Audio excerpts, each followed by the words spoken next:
ini impact-nya bakal seperti apa kalau terus-terusan rupiah melemah? Jujur ya, Hmm, deg-degan sebetulnya. Harga minyak bisa menyentuh 200. Ya. Naik ke 100 aja udah luar biasa, apalagi Iya. naik ke 200. Iya. Ini sebuah tantangan di mana harus kalau dari sisi pemerintah yang mungkin membantu untuk investasi dan bisnis ya. Supaya makin banyak lapangan kerja yang tersalurkan. Yang menyedihkannya ASN atau BUMN 90% tuh nggak siap Untuk pensiun. Makanya muncullah fenomena generasi sandwich. Karena jumlah alokasi dana pensiun kita itu masih kurang. Literasi keuangannya masih belum begitu bagus, ditambah nyiapin saving ratio untuk pensiun dan juga untuk kebutuhan rencananya keuangan masih sedikit. Akhirnya kan jadi terjepit generasi di bawahnya yang akhirnya harus menanggung. Mensupport mereka ya. Betul. Jadi buat saya pemilih partner itu juga sesuatu yang penting. Kalau investasi aja kita melakukan know your product atau manajemen risiko, itu pun juga dengan pasangan. Kembali lagi di Vocnomics Podcast. Hari ini kita mau ngobrol-ngobrol dengan seorang Certified Financial Planner dan juga Head of Advisor dari Finansialku. Please welcome Shirley. Hai. Shirley, welcome to Vocnomics Podcast. Thank you. Thank you udah mau datang, udah mau main ke podcast ini. Dan hari ini kita ngundang Shirley karena kita mau bahas masalah dampak keuangan yang terjadi pada orang-orang akibat dari situasi geopolitik sekarang dan juga kurs rupiah yang melemah sempat menyentuh 17.000 per $1 USD. Ya, dan kita mau ngobrol soal itu, tapi sebelumnya buat teman-teman Vocnomics biar lebih kenal Shirley, boleh nggak dia perkenalan dulu, backgroundnya seperti apa, dan sampai akhirnya bisa jadi Certified Financial Planner. Oke, jadi sebetulnya saya udah 15 tahun lebih di industri keuangan ya. Oke. Backgroundnya sebetulnya di bidang accounting basic S1-nya, terus lanjut S2-nya ke MBA ambil finance Di mana dulu? di Bandung, Bandung, ITB. ITB. ITB. Jadi sama seperti Bro Melvin nih. Ya. Nah kalau misalnya dari pekerjaan sebetulnya basicnya awal bekerja di industri ini ya, kan jurusannya accounting atau S1-nya. Oke. Jadi masuk ke industri UMKM, F&B waktu itu. Terus pegang beberapa proyek-proyek UMKM, bikinin laporan keuangan, Oke. finance segala macam. Kemudian lanjut ke S2-nya, habis itu kerja di bank. Oke. Di bank waktu itu sekitar 4 tahunan itu kita saya pegang RM lending. Oke. Jadi ngurusin UMKM juga pembiayaan segala macam. Sambil perjalanan itu tuh ada magang-magang segala macam di industri di industri insurance, broker derivatif, waktu forex. Terus memang dari dulu juga interest soal investasi. Oke. Jadi dari mahasiswa tuh belajar soal reksadana, soal saham. Nah, long story short waktu itu ada perjalanan spiritual dan akhirnya kayak ada mencari identitas lah. Oke. Kayak mau kemana nih Tuhan nih aku ke depannya gitu kan. Akhirnya saya menemukan irisan bahwa saya tuh suka problem solving. Saya suka mendengarkan orang lain cerita. Dan saya suka ternyata ada relate dengan finance-nya. Oke. Ya jadi diambillah ternyata ada peluang saat itu momentum 2018 ya. Kita lihat ada peluang banyak mulai bertumbuhan, ada beberapa fintech, terus juga saat itu bertemu juga dengan Bro Melvin dan akhirnya ternyata ketemu nih jalan yang saya cari adalah dari sisi perencanaan keuangan. Oke. Sampai sekarang berarti udah 8 tahun ya Sebagai perencana industri, keuangan. ya perencana keuangan gitu. Oke. Tadi Shirley bilang suka problem solving, ngobrol dengan orang. Dan dari ngobrol itu masalah-masalah terbesar adalah masalah keuangan berarti ya? Iya. Yang paling banyak. Iya, karena masalah uang itu icebreaker yang baik ya. Oke. Jadi nggak ada sih kayaknya kalau semua orang background suku manapun, agama ataupun level usia manapun tuh pasti suka kalau ngomongin uang, suka ngomongin cuan, suka ngomongin peluang gitu ya. Jadi itu buat saya tuh jadi semacam pintu pembuka yang baik buat ngobrol atau connect dengan orang. Right. Oke. Berarti sekarang posisi di Finansialku sebagai apa? Head of advisor-nya. Head of Advisor. Oke. Apa yang dilakukan sebagai Head of Advisor? Jadi sebetulnya kan basicnya kalau di Finansialku kita kan ada beberapa bisnis ya. Dari sisi edukasi keuangan kita masuk ke perusahaan-perusahaan, ngasih in-house training, jasa pembicara ke komunitas. Dan kalau perusahaan tuh juga kita ada kerjasama seperti kayak kita punya financial clinic di perusahaan tersebut. Kan banyak banget tuh kemarin-kemarin ini HR yang diteleponin sama pinjol ya. Pusing karyawannya banyak yang kena pinjol. Nah, jadi kita bantu sebagai independen, sebagai kayak dokter keuangan. Nanti kalau karyawannya punya masalah keuangan, mereka bisa cerita ke kita tetap aman dan juga nggak mempengaruhi performance pekerjaan. Dan memang kan ada hubungan yang langsung ya antara kondisi keuangan pribadi sama motivasi kerja ya. Ya. Bisa fokus atau enggak. Ya. Mungkin kayak sambil kerja ada yang sambil buka-buka aplikasi sahamnya gitu Iya, kan. iya. Jadi setelah kita coba masuk ke perusahaan dan ternyata efektivitasnya jadi bekerjanya lebih bagus karyawan ini. Oke. Terus kalau dari sisi yang konsultasi secara individu, kita juga ada sih bantuin untuk konsultasi investasi, ada ke pajak juga, ada konsultasi keuangan gimana nyiapin pendidikan anak, beli rumah, pensiun dan sejenisnya. Gitu. Jadi ngelihat dari kondisi sekarang, literasi dari sebelum COVID sama setelah COVID, seneng ya karena di industri ini ngelihat ada progres yang cukup baik, orang-orang jadi lebih melek keuangan, tapi memang kita PR untuk catch up-nya masih banyak. Oke. Gitu. PR-nya apa aja? PR-nya contoh mungkin kemarin Melvin sudah sempat bilang ya bahwa kita kan memang menengah dan mungkin menengah ke atas. Gitu. Kalau menengah ke bawah kita bisa pro bono gitu ya, kita ngobrol mungkin dari segi konten di media segala macam kita bantu.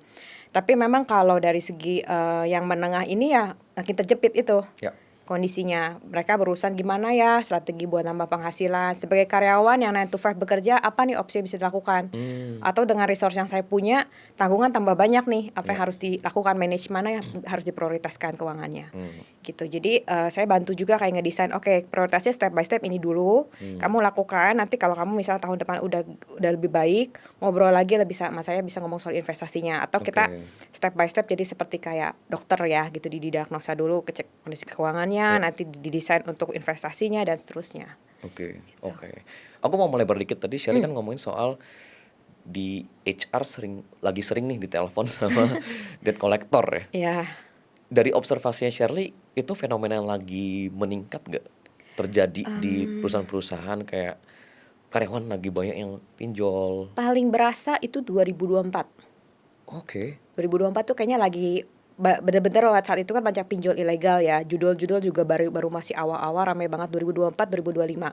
Oke. Sekarang kalau ngelihat dari statistik sih saya lihat di Januari 2026 udah mulai menurun ya. Oke. Tapi nggak tahu nih kalau terjadi krisis lagi kan mereka nggak banyak solusi pilihan ya. Oke. Mungkin bisa jadi jatuh lagi ke pinjol atau mungkin nggak ada pekerjaan, PHK, jadi mungkin ke judul lagi bisa aja. Oke. Gitu. Jadi kalau dari segi HR sih pasti ini akan ditingkatkan, ada preventif juga ya, kita edukasi keuangan karyawannya, bahaya pinjol sebelum kita pinjol itu apa yang harus diperhatikan. Iya. Tapi kalau sampai mereka nggak punya solusi lain ya mau nggak mau ya kita harus bantu juga mungkin dari HR-nya apa nih tindakannya supaya tidak berdampak lebih lanjut lagi, misalnya minjemin ke teman-teman kantornya atau ambil uang dari perusahaan buat bayar judul atau pinjolnya gitu. Oke.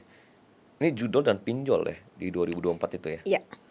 Mereka pinjol untuk judul atau Itu pinjol karena ya dari statistik 2024 itu mereka pinjol karena kebutuhan atau pinjol karena apa waktu itu? ya kalau memang pinjol ini juga ada yang karena judul, tapi sebetulnya juga ada pinjol yang memang terjepit gitu ya, Oke. karena nggak punya cukup dana darurat, generasi sandwich, kena musibah, nggak punya asuransi, terus juga pensiunnya mungkin kurang, bisa jadi mereka kena terjepit masuk ke dalam pinjol. Nggak semua yang dalam pinjol itu kondisi orang yang kamu nggak bisa ngatur keuangan nih gitu, tapi Oke. memang mereka nggak punya banyak pilihan, jadi mereka juga nggak punya akses ke bank gitu. Kalau minjem ke bank kan kita panjang ya kriterianya, Ya. kartu kredit aja ngajuinnya pasti butuh penghasilan kamu berapa Betul, segala betul. macam. Sedangkan di kita kan pekerja sektor informal tuh posisinya cukup besar ya untuk sektor menengah ya. Ya. Lebih dari 50%. Jadi kalau kita lihat sebetulnya ya judul ini ya memang salah, tapi banyak juga yang kena pinjol ini juga bukan karena judul aja sih. Memang karena terjepit aja keadaannya. Betul. Oke. Yang bikin sekarang menurun itu apa menurut Sherly? Literasi keuangan Oke. satu jauh lebih baik, dan menurut saya juga karena mulai juga ya dari pemerintah mungkin mulai ditangkep-tangkepin gitu ya, walaupun Diberantas ya. diberantas, dan juga memang paling penting sih sosialisasi dari dan juga ekosistem dari orang-orang sekeliling mereka sih. Oke. Gitu. Ada kan mungkin yang terlalu menjudge ya, ada juga yang mungkin kayak bisa ngerangkul, jadi mungkin bisa lebih cepat keluarnya untuk dari judul gitu. Oke. It's a good news berarti ya, menurun ya. Ya, semoga bisa terus ya. Semoga sudah terus menurun ya. Oke, let's talk about kondisi saat ini, Sherly. Karena itu salah satu yang kita mau ngobrolin dengan kita ngundang Sherly hari ini. Oke. Adalah kondisi perekonomian Indonesia saat ini ya. Dengan situasi geopolitik yang lagi hangat-hangatnya Dan yang paling hangat saat ini adalah yang mungkin efeknya langsung kita bisa lihat adalah rupiah menyentuh 17.000 per 1 US dollar. Ya. Pertanyaannya adalah ini mungkin buat beberapa orang, oh ya udah 17.000 gitu. So what gitu. Belum berasa impactnya, tapi ini pasti ada impactnya gitu. Nah, menurut Shirley, ini impactnya bakal seperti apa kalau terus-terusan rupiah melemah? Jujur ya, Hmm. deg-degan sebetulnya. Hmm. Deg-degan banget, apalagi kalau kita ngeliatin berita itu kan sebetulnya bahkan prediksi US dollar bisa menyentuh 20.000 ya. Ya. Harga minyak itu bisa, bahkan karena pemerintah Iran sendiri kan memberikan ancang-ancang kan, bisa minyak itu menyentuh 200. Ya. Naik ke 100 aja kita udah naik, udah luar biasa, apalagi Iya. naik ke 200 Iya. gitu. Dan buat pemerintah kita, negara kita yang 50% bahan bakar minyaknya itu impor, itu sesuatu bahaya sih, Iya. tantangan. Jadi kalau buat ditambah lagi kan sekarang kita mau menjelang hari raya kan. Menjelang hari raya kan di Indonesia semua pada mudik. Ya. Sedangkan pemerintah kita ini jujur aja gitu ya, saya deg-degan ngelihatnya. Kita tidak melakukan antisipasi apapun. Masyarakat kita yang literasi keuangannya kurang, masih rendah, nggak diberikan antisipasi, dan pemerintah pun juga saya nggak tahu melakukan gerakan-gerakan apa untuk mengantisipasi gitu ya. Ya. Tapi dibandingkan dengan beberapa negara tetangga, kita jauh lebih lambat. Jadi dari sisi perencanaan keuangan sebetulnya saya deg-degan banget gitu ya. Karena ini setelah COVID ini pasti setelah Lebaran itu tuh pasti akan sekitar efeknya tuh ibaratnya kayak kita nggak tahu nanti akan ripple efeknya seperti apa. Ya. Mereka sekarang punya THR untuk mudik untuk segala macam, tapi nanti setelah hari raya kan balik lagi turun normal. Ya. Bahkan dalam kondisi ekonomi baik-baik aja kadang-kadang karena 1 bulan bisa dapat THR, bisa dapat gaji, bisa jadi mungkin spendingnya lebih besar dari itu. Gitu. Jadi sisa setelah Lebaran itu 2 minggu mungkin makannya Indomie. Jadi kita mungkin bukan mau nakut-nakutin, Iya, cuman betul, kita mau betul. kasih tahu, kita mau mengedukasi fakta yang terjadi, Yes.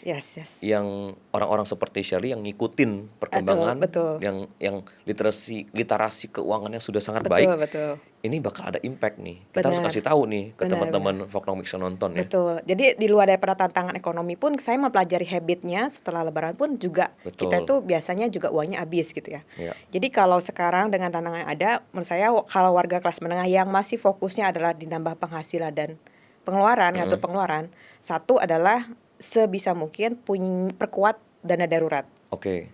6 kali sampai 12 kali dana dari pengeluaran bulanan kita. Ya. Itu wajib harus ada. Jadi kalaupun ternyata kita harga-harga kebutuhan pokok kita melonjak drastis, kita ya kalau sampai dibutuhkan kita pakai aja nggak apa-apa. Atau kalau dalam kondisi emergensi kita pakai aja. Oke. Yang kedua adalah emang nggak enak, tapi harus lebih bijak dalam mengatur pengeluaran. Oke. Gitu ya. Jadi pikir 2 kali 3 kali sebelum ngeluarin uang. Kalau boleh mungkin Ramadan tahun ini gitu ya, Lebaran tahun ini kita lebih kembali ke fitrahnya aja gitu ya, kita esensi aja gitu ya, mungkin dikurangi pengeluaran-pengeluaran yang tidak penting. Terus juga mungkin boleh diperhatikan beberapa pengeluaran atau belanja-belanja yang sifatnya kita impor gitu ya, mungkin ya let's say ya mungkin skincare, baju-baju, tas, atau mungkin yang kebutuhan yang pasti impor kan ini ya, terigu ya. Terus juga gula, ada beberapa kebutuhan Indonesia juga impor, yaitu mungkin akan pengaruh ke harga pangan. Kebutuhan kita belanja ke pasar mungkin nggak cukup.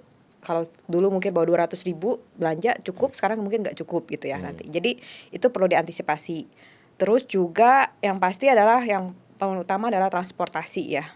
Transportasi, energi buat orang-orang yang sehari-harinya mungkin kan ada banyak UMKM yang pakai kebutuhan untuk minyak, ada kebutuhan untuk yang kayak driver online, itu juga harus banyak transportasi kan mau nggak mau mata pencahariannya dari sana. Jadi menurut saya juga UMKM mungkin akan kejepit gitu. Jadi kita sebagai kelas menengah juga harus lebih pintar-pintar lagi nih. Mungkin dalam kondisi sekarang kalau ngerem pengeluaran nggak cukup, kita harus mulai cari opsi nambah penghasilan. Nah, menariknya di setiap krisis pasti selalu ada orang kaya baru ya, ada peluang-peluang. Jadi jangan juga panik buying, jangan juga jadi khawatir, tapi kita tetap melihat ya apa peluang yang kita bisa lakukan dalam kondisi seperti ini. Gitu. Dalam kondisi kalau saya juga boleh tambahkan, kalau yang punya utang-utang sebisa mungkin beresin gitu ya. apalagi jangan nambah utang baru pas lagi lebaran ini, jangan, mungkin nggak perlulah kita menambah utang untuk gaya hidup atau flexing segala macam. Dan juga kalau sampai benar-benar dibutuhkan pendanaan, usahakan jangan pinjol dan pinjaman-pinjaman yang bunganya tinggi. Tapi lebih baik kita gadaikan aja emas, perhiasan kita, atau barang-barang bernilai kita. Atau kalau perlu ya mungkin kalau dari perusahaan kita bisa pinjam kasbon, kita nggak apa-apa, boleh kasbon kalau boleh. Waduh. Gitu ya. Atau kalau nggak ibu-ibu yang biasa suka arisan, mungkin boleh lah bulan ini arisannya dikocok dulu buat dia keperluan darurat gitu. Jadi sebetulnya banyak opsi, jangan kita apa-apa langsung ke pinjol gitu, karena itu bisa nambah masalah baru. Menarik sih, kayak ini kan benar-benar minggu depan ini udah lebaran ya. Jadi short term advice buat mereka yang mungkin baru dapat gaji dan plus THR ini, apa sih yang bisa praktikal banget nih untuk minggu depan gitu? Praktikal banget. Ya, tadi jangan terlalu konsumtif. Jangan terlalu konsumtif. Sisain dari dana daruratnya itu mungkin kalau bisa 50% lebih bagus ya, dari THR ambil 50% buat dana darurat atau 50% buat tutup bayar utangnya dulu. Beresin dulu kewajiban yang ada, jadi udah nggak ada kewajiban lagi nih ke depannya. Atau kalau bisa dana darurat 50%. 50% sisanya mau dipakai buat mudik, buat hari raya, memberi, silakan aja. Karena ini situasinya berbeda dengan lebaran tahun lalu ya. Sangat-sangat berbeda ya. Beda. Karena tahun ini benar-benar 1-2 minggu sebelum lebaran ada situasi seperti ini. Betul. Dan rupiah melemah, dan ini impactnya mungkin mereka belum rasain sekarang, kita belum rasain sekarang, tapi begitu mudik balik dari mudik ke Jakarta atau ke kota masing-masing, itu bakal berasa ya. Betul. Bakal ada impactnya, dampaknya. Betul. Wow.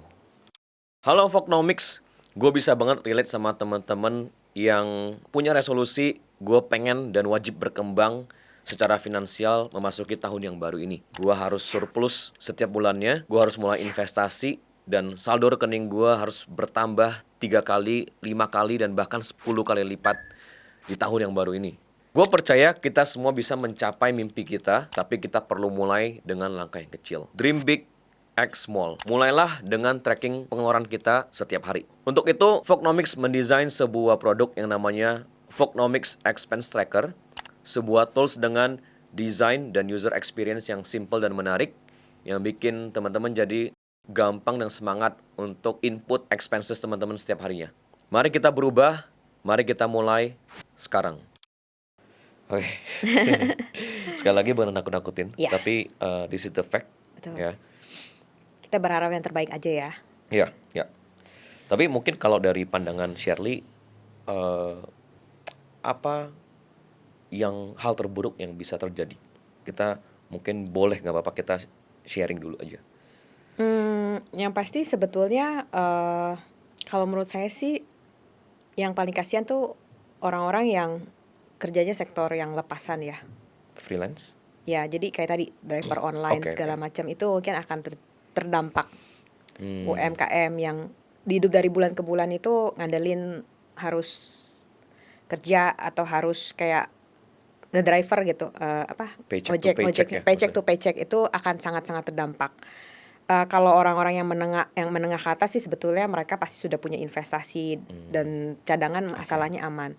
Tapi ini juga bisa membuat kalangan yang menengah ini juga bisa semakin turun. Bisa menjadi akselerasi, atau yang kalangan menengah, yang kalangan ke bawah ini ya makin perlu dibantu lagi. Gitu. Masalahnya adalah seberapa besar peran dan dana pemerintah bisa terus mensubsidi membantu. Itu ngomong-ngomong soal ekonomi growth ya, kita mungkin bisa tunda dulu lah, yang penting bisa survive dulu. Betul, setuju. Ini pesan untuk pemerintah ya. Yes. Tapi impactnya kalau dari Shirley beberapa hari terakhir berasa nggak ya? Kalau aku sendiri ya, baru hari ini tadi mau kesini, mau ngisi bensin. Ke yang warna kuning kan nggak ada nih, kosong. Terus ke warna hijau tadi, kosong juga loh. Iya. Jadi belum ngisi nih mobilnya. Betul. Memang ada beberapa, saya lihat juga ada yang di beberapa tempat antrian BBM ya. Iya. Jadi ini juga mungkin baru awal-awal. gitu. Ya, deg-degan nih. Iya. Mungkin Oke. kalau bisa ada transisi atau substitusi lain untuk kendaraan ya akan jauh lebih baik ya. Oke. Contohnya misalnya ya kalau kita punya pilihan berganti ke mobil listrik mungkin lebih baik Oke. gitu. Atau kita punya kesempatan untuk kalau beberapa negara untuk remote working ya akan jauh lebih baik gitu, menghemat mungkin kebutuhan untuk dalam negeri untuk dari sisi bahan bakar minyak. Oke. Oke. Kalau tadi kan kita ngobrolin prepare for the worst ya. Ya. Kalau mungkin mungkin ada beberapa advice yang menenangkan sedikit dari Shirley apa di situasi seperti ini? Saya belajar dari saat COVID ya. Menurut saya tuh salah satu yang culture value di negara kita itu masih cukup erat kekeluargaan gitu. Jadi walaupun waktu saat-saat yang sulit pada saat COVID kemarin itu saya justru malah ngelihat jadi kayak support UMKM lokal, Oke. hashtagnya gitu ya. Jadi warga bantu warga itu menurut saya itu salah satu value yang cukup bagus. Oke. Dan kalau misalnya kita dalam kondisi sekarang ya mungkin kita bisa bantu adalah ya bantu support nanti ke UMKM-nya. Oke. Atau bantu mungkin support orang-orang yang ini kan harga bahan baku tetap mahal ya gitu. Tapi kan juga nggak mungkin memberhentikan konsumsi sama sekali kan. Ya.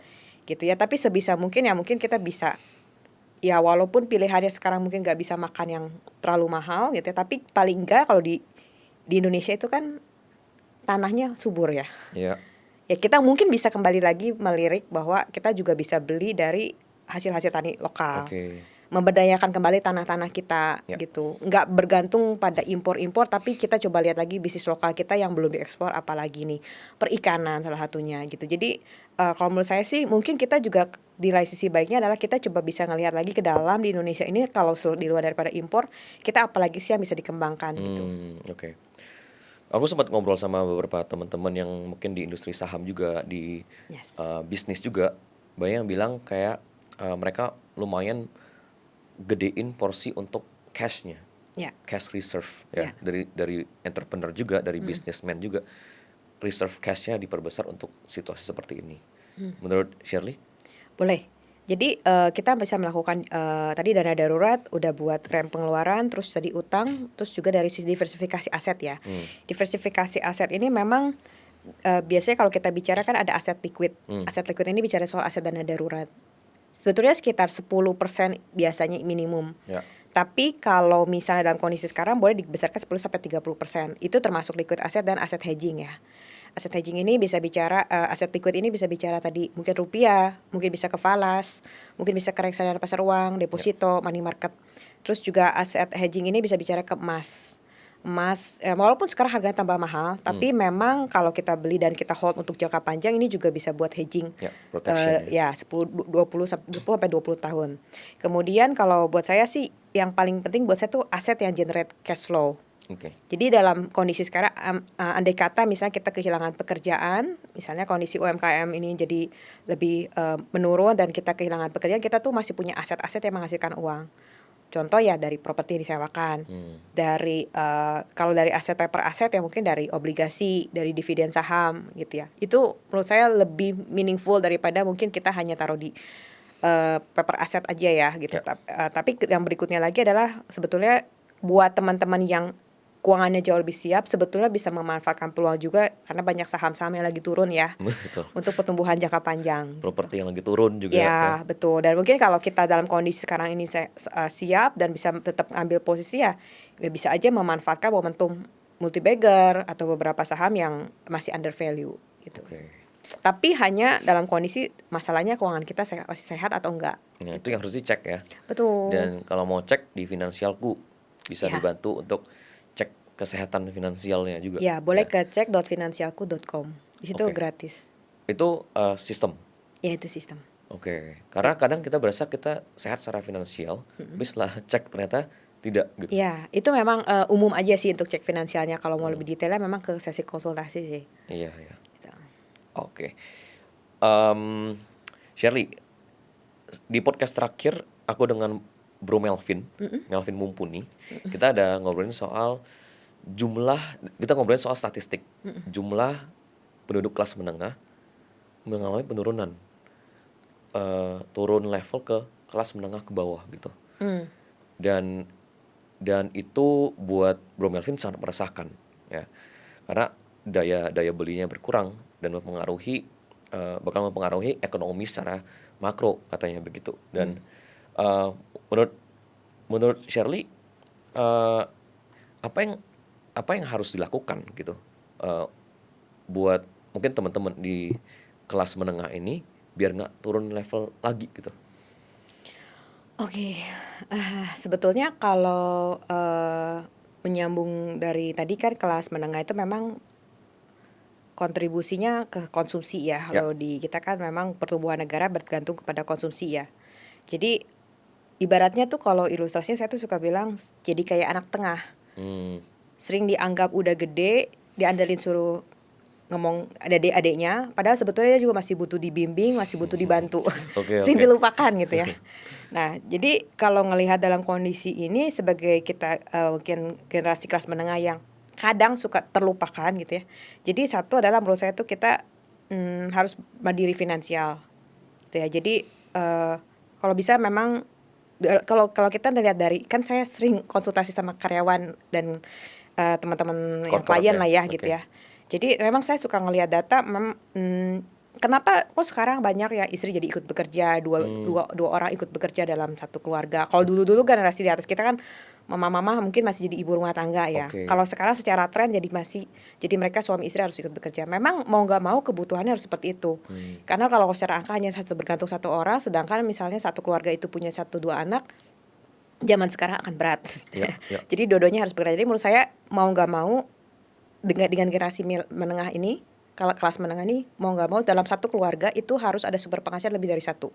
Dual income ya. Dual income, baik itu dari suami istri bekerja atau si suaminya bekerja tapi asetnya juga ikut bekerja. Gitu. Itu harus sih kalau zaman sekarang. Dan yang kedua menurut saya dari sisi pengeluaran itu harus diatur yang produktif dulu. Instead of ngikutin gaya hidup gitu ya, tapi harus ngaturin itu produktif. Jadi ketika misalnya apalagi teman-teman yang mungkin masih di 20-an, sebisa mungkin ya investasi itu diarahkan untuk yang produktif. Jadi contoh, memang nggak enak ya rasanya, tapi contoh misalnya saya juga seperti itu. Ketika misalnya 20 kerja mati-matian, ya udah diusahakan mungkin bukan orang lain beli propertinya buat tinggal, tapi kalau saya beli propertinya buat jadi uang lagi. Gitu. Tapi di umur 20-an Shirley sudah seperti itu. Ya 20-an. Jadi ketika 30-an tuh udah punya aset yang bisa menghasilkan uang lagi lah gitu. Tapi ngerasain enak nggak enak. Mana bisa life balance gitu kan. Jadi dari sisi keuangan akan jauh lebih enak. Jadi ketika 20-an coba sebisa mungkin naikin value-nya kita, terus pengeluaran kita arahkan sesuai ke sektor, ke hal-hal yang produktif. Ini sebenarnya advice yang bagus ya. Tapi susah ya dilakukan ya. Iya, betul. Pasti banyak godaannya. Umur 20-an mau jalan-jalan kemana? Betul. Di sini lagi ada pedal. Betul. Konser-konser lagi banyak juga gitu ya. Betul. Atau kalau enggak ya nggak apa-apa, sekaligus melakukan suatu hal yang menyenangkan kita, tapi pikirnya bisa ada celah monetisasi nggak di situ. Gitu. Ada peluang nggak bisa di situ. Contoh misalnya buat teman-teman yang senang jalan-jalan keluar, kan saya perhatikan mereka juga melakukan just tip ya. Menurut saya itu hal yang bagus gitu. Jadi sekalian menyelam minum air kan. Jadi kita sekalian liburan ya, sekalian kita lihat ya buat nutupin ongkosnya, ya udah kita just tip gitu. Tapi ya memang harus gengsi ya. Kita harus membayar harganya adalah gengsinya kita gitu. Anak ini liburan kok just tip sih. Karena kita lagi ngomongin properti tadi, Shirley ngomongin 20-an udah beli properti, udah beli aset yang disewakan ya. Itu dalam bentuk apa? Apartemen? Rumah sih. Rumah ya. Karena lagi ngomongin properti, aku juga suka lihat konten Shirley juga ngomongin soal KPR dan beli rumah atau sewa rumah dan lain-lain. Masih possible nggak sih buat anak-anak 20-an zaman sekarang untuk bisa beli properti? Ya agak challenging sih dengan harga properti sekarang ya. Tapi kemarin ini baru banget ada kerjasama kolaborasi sama sebuah brand. Menurut saya kalau memang anak muda sekarang mau beli propertinya yang bisa diinvest. Contoh? Ya tadi misalnya beli apartemennya bisa direntalkan kembali. Tapi itu properti itu kan sifatnya unik ya. Nggak bisa semua properti disamaratakan pasti akan menguntungkan. Tapi harus bergantung ke lokasinya. Terus kalau kita mau properti sebagai investasi kan kita harus mindsetnya bukan hanya sekedar buat tinggal, tapi beda gitu. Kita kita akan ketemu target marketnya nggak sih di sini. Target marketnya contoh kita apartemen ini siapa yang akan menyewakan, orang yang single, bekerja, ekspatriat, atau orang yang sudah keluarga muda. Itu kan akan menentukan, kita akan pemilihan yang 1 bedroom, studio, atau yang 2 bedroom. Seperti itu. Jadi benar-benar mindsetnya memang ke bisnis. Iya. Nah kalau misalnya yang masih di 20-an mungkin masih sekitar 1 kali 2 kali dari gaji UMR, menurut saya sih lebih bagus sewa dulu. Karena kalau kita udah tinggal di suatu tempat, itu banyak yang kejadian kan, ternyata rumahnya masih banyak yang harus di maintenance-nya. Pembangunannya, developernya mungkin asal-asalan gitu kan. Ternyata juga jarak tempuh dari kantor ke rumah jauh. Jadi sedangkan dijual lagi susah. Jadi buat saya lebih suka, saya dari SMA saya udah hidup ngekos ya. Jadi buat saya hidup nomaden itu udah biasa. Jadi waktu itu beli properti 20-an, tapi Shirley-nya ngekos. Masih, sampai sekarang masih sewa. Wow. Oke. Gitu. Karena buat saya kadang-kadang kan kita tinggal di suatu tempat akan menentukan mindset dan environment kita kan gitu. Jadi buat saya tuh saya seneng tinggal di satu tempat sini. Ngerasain ini ternyata tempatnya tuh gak enak ya, deket sama rel kereta, bentar-bentar kena macet, gitu. Itu buat saya udah, untung gak kebeli rumahnya dulu tuh tinggal di sana. Walaupun murah, ketemu peluang bagus, tapi tetap aja gak nyaman buat saya tinggal. Jadi saya tuh lebih senang tinggal dulu di beberapa tempat sampai akhirnya nemuin saya suka di sana baru saya beli. Nah itu buat saya gak apa-apa mungkin belinya mahal sedikit, tapi buat saya itu invest dalam arti tempat tinggal untuk jangka panjang 20-30 tahun. Gitu. Buat saya, buat anak-anak muda sekarang, kalau memang kita belum mampu beli rumah untuk tempat tinggal, sewa dulu gak apa-apa. Nanti ketemu tempatnya cocok, nanti kita misalnya punya anak, ternyata anak juga kan ada sekolah yang mungkin zonasi ya. Maunya di daerah sini, nanti sekolah idamannya di sini gitu. Jadi mungkin akan ketemu area yang win-win solution antara kita dengan ke kantor, dengan pasangan dan juga anak, baru boleh beli di sana. Tapi kalau untuk beli langsung pertama kali beli rumah langsung pakai buat tempat tinggal, menurut saya agak-agak tricky buat keuangannya. Lebih baik uangnya ditumbuhin dulu secara misalnya di aset yang bertumbuh gitu ya, ataupun kita ke aset yang produktif, baru nanti untuk konsumsi tempat tinggal ya berapa tahun kemudian setelah ketemu yang cocok. Oke. Sangat menarik sih ya. Bisa nggak nih teman-teman Vocnomics ya, ngekos tapi beli properti dan propertinya disewakan gitu ya. Itu sebenarnya sangat wise secara finansial, tapi pada prakteknya memang tidak banyak yang bisa melakukan ya. Iya, betul. Oke, jadi gimana sih bisa punya mindset seperti itu, gimana buat advice ke teman-teman yang nonton? Betulnya banyak sih, dari baca buku. Ya ya salah satunya ya baca buku yang tentang cash flow quadrant ya, Robert Kiyosaki. Terus juga terus juga beberapa hal yang saya juga ngelihat orang-orang yang udah beli rumah ternyata banyak yang zong juga gitu ya. Terus ternyata buat saya juga saya tuh ngelihat generasi sekarang itu kalau dengan generasi sebelumnya agak berbeda gitu. Karena kalau generasi sebelumnya itu kan di saat itu tanah kan masih banyak. Orang tua kita kan hidup di momen baru kemerdekaan kan. Tanah masih banyak, masih murah gitu. Populasi masih dikit. Walaupun literasi keuangan belum sebagus itu, tapi mereka masih banyak peluang untuk membeli tanah. Tapi kalau generasi sekarang emang kita lifestyle juga meningkat. Tapi literasi keuangan kita juga cukup bagus dan investasi peluang lebih banyak. Tapi untuk membeli rumah kan harganya udah lebih tinggi. Jadi buat saya keputusan nih untuk membeli rumah itu bagus untuk jangka panjang, tapi nggak usah tergesa-gesa. Apalagi kalau rumah tinggal. Oke. Dan yang paling penting jangan gengsi ya. Betul. Ya. Oke, Shirley, ini ada satu data yang cukup menarik tapi juga meresahkan ya. Ini dari data Bank Indonesia. Data 2025 dikatakan total rekening bank di Indonesia ada kurang lebih 615 juta rekening. Jumlah rekening dengan saldo di atas 100 juta hanya ada 7 juta. Artinya hanya 1,15%. Dibandingkan dengan negara tetangga kita, Malaysia, itu ada 12% rekening di atas 30.000 ringgit. Itu di atas 100 juta artinya. Apa sebenarnya problem keuangan negara kita, Shirley? Oke, ini pembandingnya terhadap Malaysia ya. Saya sempat cek kalau di Indonesia, ini memang karena kurs terlalu naik terus ya, tapi rata-rata berarti kan penghasilan UMR kita tuh $300 per bulan kan. $300 USD. Ya. Jadi kalau misalnya Malaysia tuh agak sedikit di atas gitu ya, Iya. 400-an, 430-an. Nah, tapi kalau kita perhatikan sebetulnya saya ngelihat juga beberapa kebijakan dari fiskal ya, dari segi perpajakan. Dan menurut saya tuh menurut keyakinan saya gitu ya. Ini tuh tarif PPN ini tuh terlalu tinggi. Tarif PPN. PPN 11% itu terlalu tinggi. Karena kan kita kan kelas ekonomi ke bawah, menengah dan menengah ke atas itu semua dipukul rata 11%. Iya. Sedangkan kalau kita lihat negara tetangga kita seperti di Malaysia aja di sekitar 6 sampai 10%. Oke. Singapura aja tarif PPN itu di 8%. Oke. Padahal di satu sisi penghasilan kita aja sudah dikenain pajak 5 sampai 35%. Progresif. Ya.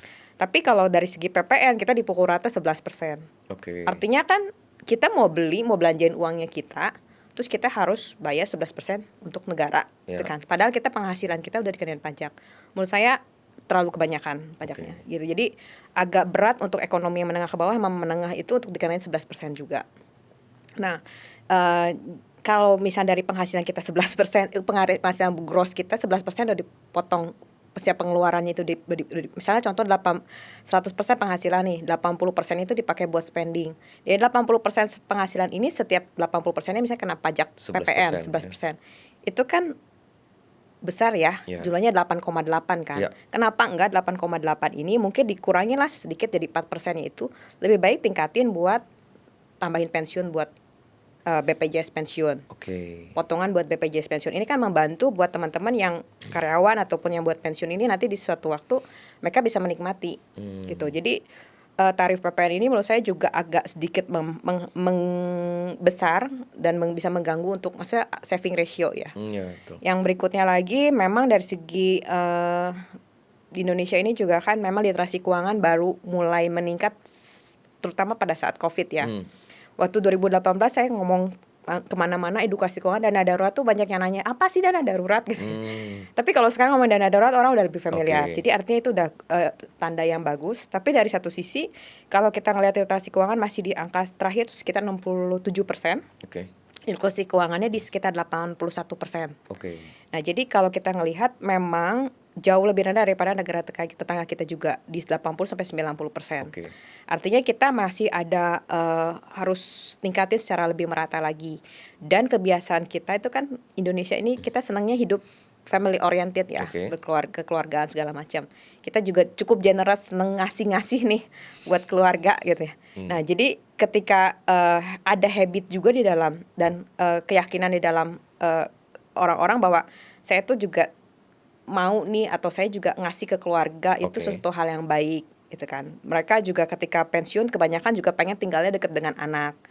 Kita juga punya kebudayaan itulah. Jadi cukup besar dalam porsi kita untuk memberi atau kita dalam konsumsi itu tuh memang porsinya tuh kita punya kebiasaan seperti itu. Nah dari sisi mendapat penghasilan berarti kan kita juga agak harus merubah mindset mereka melalui literasi keuangan. Gitu. Dan di satu sisi juga tadi pajak itu mungkin bisa dialihkan untuk secara tidak langsung menambahin saving ratio buat ini ya buat pensiun. Dan yang berikutnya lagi menurut saya juga di Indonesia memang income levelnya juga masih terbilang rendah sih. Ya tadi $300 per bulan gitu. Terus di mana banyak juga pekerja sektor non formal. Ini sebuah tantangan di mana harus kalau dari sisi pemerintah yang mungkin membantu untuk iklim investasi dan bisnis ya. Supaya banyak lapangan kerja yang tersalurkan. Contohnya ya mungkin guru gitu kan pengorbanannya besar tapi tidak dinilai itu boleh mungkin bisa ditingkatkan juga. Jadi paling nggak buat teman-teman fresh graduate bisa jadi karir yang menarik siapa tahu dengan guru ini kan. Nah kemudian juga dari segi menengah mungkin boleh juga bisa dibantu dalam arti kayak investasi sih. Banyak yang sebetulnya pengen investasi tapi bingung dan ribet gitu ya karena banyak yang juga kan kemarin ini kita lihat investasi bodong segala macam ya.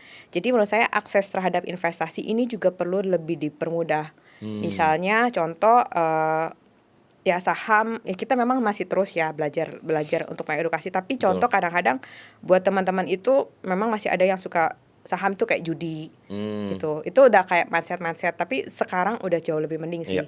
Cuma kalau menurut saya investasi ini harus dijadikan kebiasaan kan bukan cuma hanya sekedar tahu tapi sama-sama kita jadiin habit. Setuju. ngomongin soal PPN tadi, kan PPN itu nggak bisa dong ya kayak di kotak-kotakin, oh untuk yang kelas menengah atas 11%, ini kelas menengah ke bawah oke 4% aja kan nggak bisa. Mereka ke mall kan ya sudah memang nggak bakal tahu siapa yang Iya. kelas mana kan. Kecuali ada barang-barang yang memang PPNBM ya, barang-barang Ya mewah. itu kecuali itu ya. Tinggi. Solusinya apa kira-kira kalau misalnya untuk untuk masalah PPN ya? Yang tadi seperti apa? Misalnya yang sebagian dari PPN-nya tuh untuk dana pensiun tuh seperti apa kalau prosesnya seperti apa kalau menurut Shirley? Ya, jadi PPN ini kan sebelumnya dari 10% ke 11% itu kan naik 10% juga ya. Ya, Itu tuh dampaknya juga sebetulnya cukup besar. betul. Nah, jadi kalau menurut saya sih nggak ada kalanya berubah dulu dari 11% balik lagi dulu ke 10 Oke. atau turunin dulu deh. Nggak usah langsung di-cut besar. Tapi paling nggak kan dari penghematan ini kita bisa arahkan untuk Oke. ya udah kalau dulu kita sebetulnya idenya cukup bagus menurut saya yang tapera itu. Oke. Cuma momentumnya waktu itu banyak hal-hal yang pemerintah buat juga kebijakan yang menekan rakyat ya waktu itu. Jadi saya agak lupa detailnya. Tapi kalau misalnya tapera itu bisa dijalankan sebetulnya bagus. Jadi orang-orang Indonesia lebih banyak yang punya rumah. Betul. Atau paling nggak ya ke pensiun aja kita tambahin. Karena kalau dengan lihat data dari karyawan gitu, ini saya bedah dari hasil konsultasi ya. Ya. Banyak kita itu kan suka dipanggil untuk jadi pembicara di perusahaan-perusahaan ngomongin masa persiapan pensiun. Jadi ada tuh perusahaan-perusahaan apalagi BUMN gitu tuh harus punya pembekalan untuk karyawan-karyawannya akan pensiun 1 tahun atau 5 tahun sebelum pensiun. Nah, yang menyedihkannya ASN itu atau BUMN itu kalau saya lihat cross check hasil financial check up-nya 90% tuh nggak siap secara Untuk pensiun. Oke. Atau misalnya pensiun, saya hitung-hitung dengan pengeluaran bulanannya, itu paling cuma bisa bertahan 1 tahun atau 2 tahun. Wow, oke. Kalau gaya hidupnya mereka nggak diturunin. Hmm. Ada yang kadang-kadang ASN begitu dapat dana pensiun dipakai buat nutupin utang GDSK-nya. Oke. Gitu. Jadi udah kepotong lagi mungkin sekitar 30-40% buat bayar utang. Sisa 60%-nya buat pensiun. Makanya muncullah fenomena generasi sandwich. Gitu. Karena jumlah alokasi dana pensiun kita itu masih kurang. Literasi keuangannya masih belum begitu bagus, ditambah nyiapin saving ratio untuk pensiun dan juga untuk kebutuhan mereka rencananya keuangan masih sedikit. Akhirnya kan jadi terjepit gitu. Generasi di bawahnya yang akhirnya harus menanggung. Mensupport mereka ya. Betul. Dan ini kalau misalnya nggak terus dipersiapkan dari sekarang anak-anak muda mulai nyiapin pensiun, menurut saya tren generasi sandwich ini makin lama akan membesar. Oke. Tuh. Oke, lanjutin yang dana pensiun. Menurut Shirley, berapa yang harus kita siapkan untuk bisa financially free ketika kita pensiun minimal? Wah, kalau hitungan pukul rata sebetulnya agak sulit ya. Oke. Tapi minimal misal dari awal kerja 10% aja mulai nyisihkan buat pensiun masih bisa dikejar. Jadi ketika misal kita awal bekerja 25-an, 10% aja sisihkan buat dana pensiun. Sedangkan kalau sekarang kan dari pekerjaan mungkin yang dipotong jam sostek segala di BPJS segala macam mungkin sekitar 4 sampai dengan 7%-an ya. Oke. Masih kurang. Jadi kita harus siapin lagi sendiri kalau bisa sih sekitar 10%. Tapi kalau mau lebih cepat, mau fire, mungkin bisa di 20 sampai 30%. Gitu. Oke, untuk yang udah 30-an? Enggak 30 harus diperbesar, mungkin bisa ke 15 sampai 20%. Tapi challenge-nya yang dari 30-an adalah biasanya udah punya anak, udah menikah. Kebutuhannya jadi lebih besar. Ada yang mungkin udah mulai mencicil KPR. Jadi untuk mereka bisa menyisihkan 15% sendiri untuk dana pensiun itu sebuah tantangan karena harus nyiapin pendidikan anak. Iya. Ya, yang mana kalau hasil survei saya juga pendidikan anak di Indonesia kalau pendidikan formal aja ya, nggak ngomongin soal yang kursus-kursusnya, gaya hidup anak sekolahnya. Sampai kuliah pas sampai SMA nih. Sampai kuliah. Oke. Itu bisa seharga papa mamanya beli 1 atau 2 rumah. itu baru pendidikan formal ya, belum biaya membesarkan dan lain-lain gitu. Jadi kalau papa mamanya mungkin kebeli rumahnya di 1-2 M ya kali 1 atau 2 lah. Oh, oke. Gimana podcast hari ini? Seru banget kan? Podcast ini didukung oleh Linkit. Di zaman kreator ekonomi sekarang, semua orang pengen mencari cuan dari produk digital. Faktanya, masih banyak yang nggak tahu gimana caranya bikin produk digital yang bisa menghasilkan cuan dengan produksi sekali dan jualannya bisa berkali-kali. Ada satu website builder yang bisa ngebantu kita bikin produk-produk digital seperti bikin template untuk presentasi, bikin tracker keuangan, booking konsultasi sampai bikin e-book sendiri. Pernah kebayang nggak nulis buku, publish buku sendiri, dan bisa langsung dijual di website builder ini? Website ini namanya Linkit. Saat ini sudah ada lebih dari 1 juta users di Linkit. Banyak dari mereka yang sudah menghasilkan cuan 2 digit, 3 digit, dan bahkan miliaran setiap bulannya. Ini saatnya bikin dan jual produk digital kita sendiri. Bahkan kalau kita nggak punya produk digital kita sendiri, kita bisa daftar jadi afiliator dan kita bisa dapat cuan dari jualin produk-produk dan karya-karya orang lain. Tunggu apa lagi? Jangan ketinggalan dapetin cuan dari jualan digital produk. Buka browser kamu sekarang dan mulai bikin akun Linkit. Gratis.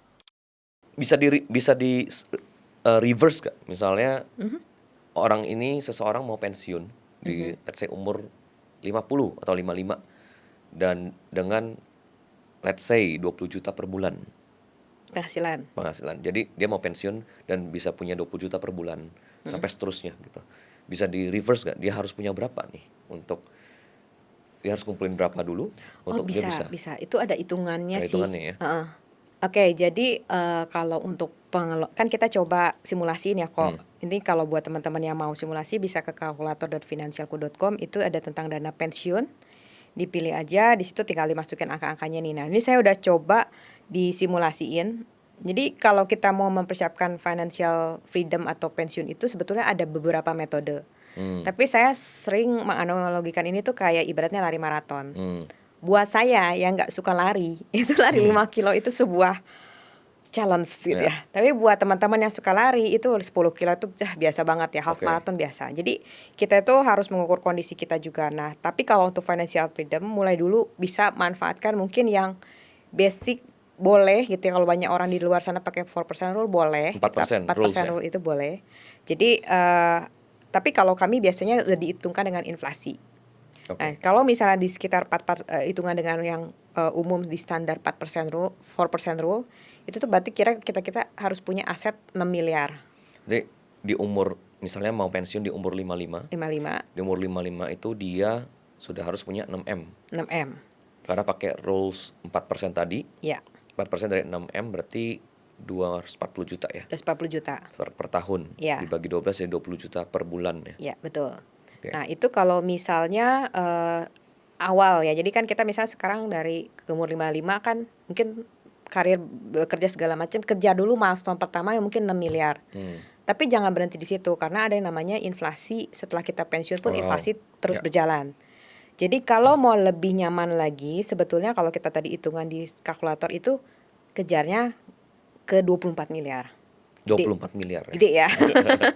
kali 4 ya dari 6M ya. Betul, karena kalau di lapangannya memang data BPS mungkin inflasi cuma sekitar 3-5%. Ya. Tapi kita kan hidup dengan gaya hidup ya gitu. Kalau kita sebagai konsumen akhir, kita makan di mall nggak mungkin tuh, atau mungkin beberapa di pendidikan itu kan naikin biaya sekolah anak dari mungkin 1 bulannya 1 juta, nggak mungkin jadi 1 juta naik 4% doang, tapi mungkin 1.100.000, 1.200.000 gitu. Jadi akan dibulatkan ya mungkin sekitar 10%, 15% gitu. Jadi untuk kita sebagai konsumen akhir yang dengan gaya hidup ya bisa dihitung sekitar 10% atau pendidikan mungkin 15%. Tuh. Tapi kalau misalnya buat teman-teman ngejar financial freedom tahap awal dulu, mungkin bisa kejar dulu tadi 6 miliar.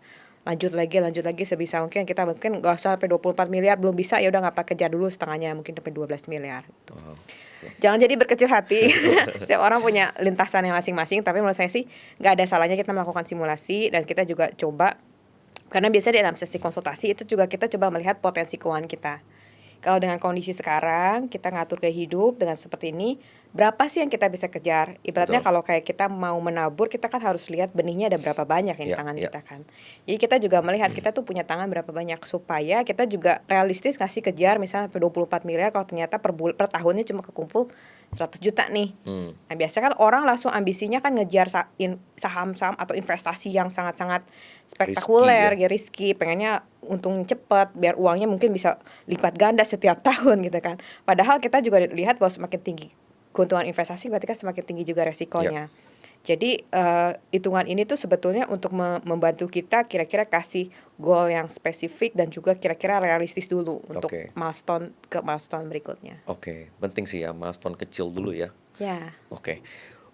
Shirley, untuk kita menutup podcast ini ya, aku juga lihat sosmednya Shirley. Shirley ada ngomongin soal topik ini.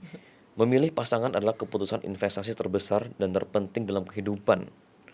Kenapa itu adalah investasi terbesar dan keputusan terpenting? Ya. Kenapa? Karena pasti semua orang kalau menikah pengennya hidupnya jadi lebih baik dong, Betul, bahagia dong. setuju. Yang mana kalau kita ibaratnya investasi, kita pengen ini sebuah produk investasi yang kita investasi kalau bisa jangan rugi gitu ya. Returnnya positif gitu ya, compounding kalau bisa kehidupan kita. Setiap orang pasti nggak ada yang pengen pernikahan yang gagal.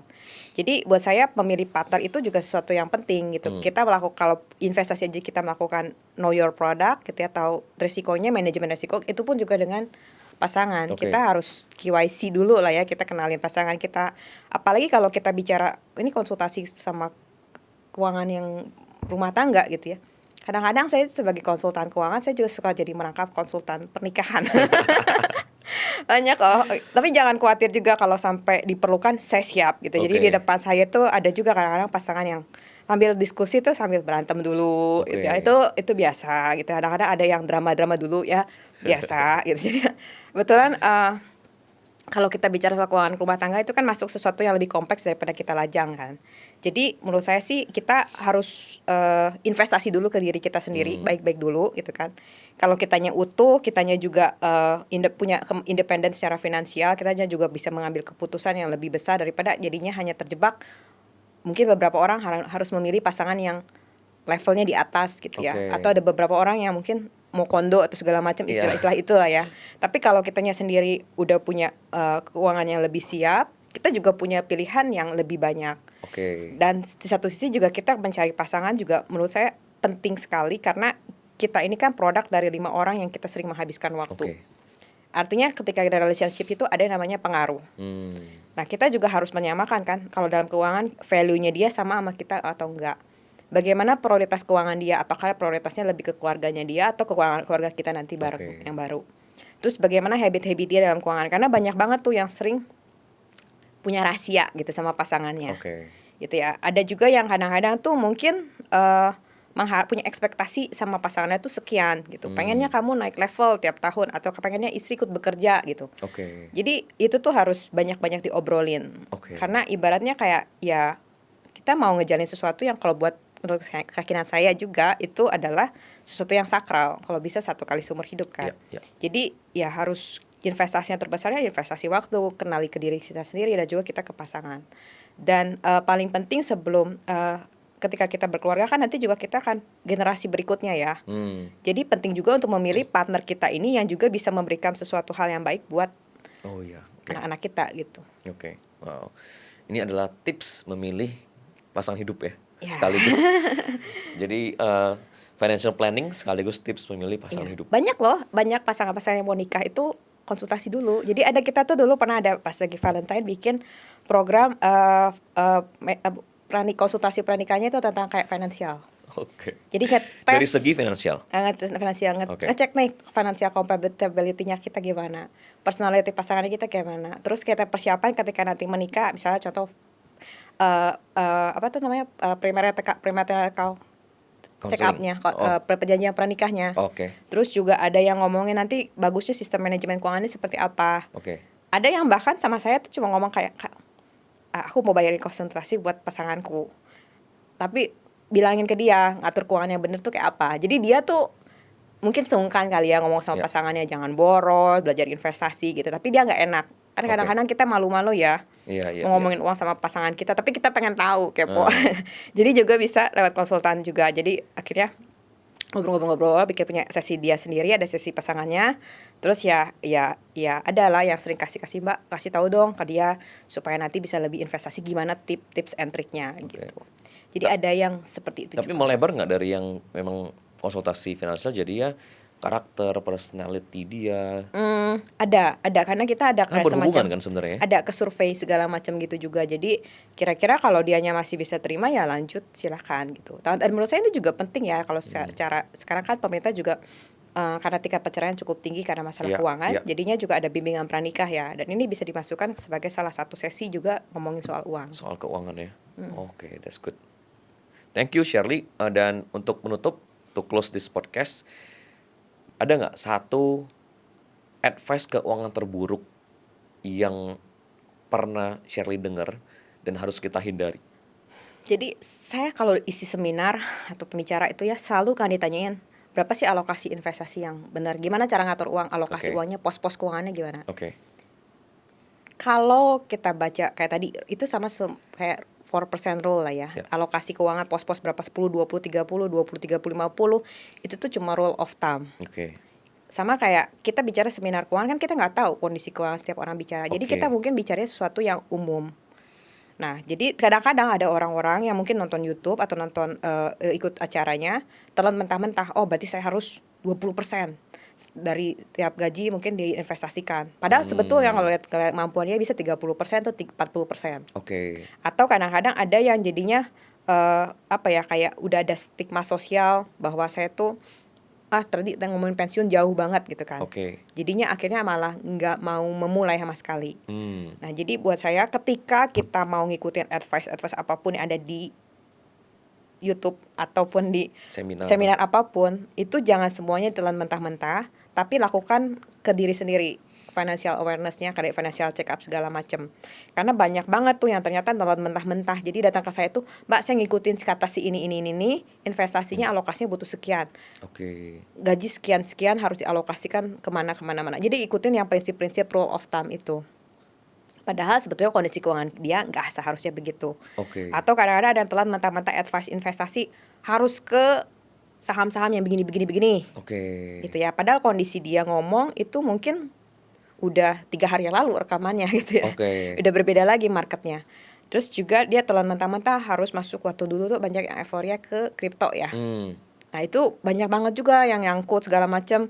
Ke saya malah jadinya tradingnya pakai leverage segala macam. Jadi saya justru jadi pengen meluruskan teman-teman kalau terima informasi tentang literasi keuangan itu bagus. Maksudnya kalian belajar soal keuangan. Tapi jangan sampai dipukul ratain ke kondisi keuangan kalian itu 100% harus diterapin.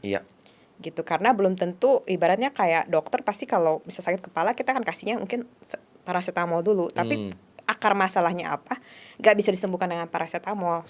Obatnya. Jadi harus datang ke dokternya, diagnosa lebih lanjut. Kalau nggak sembuh berarti harus cek lebih mendalam apa. Nah, itu harus ditemukan akar masalah. Tapi buat kalau advice yang saya sering temukan dan jebakan yang sekarang sering datang ke saya adalah ngikutin prinsip-prinsip tadi yang rule of thumb, investasi yang nge-hype gitu ya, dan diambil 100%. Harus disesuaikan dengan kondisi finansial pribadi dulu gitu ya. Ya, betul.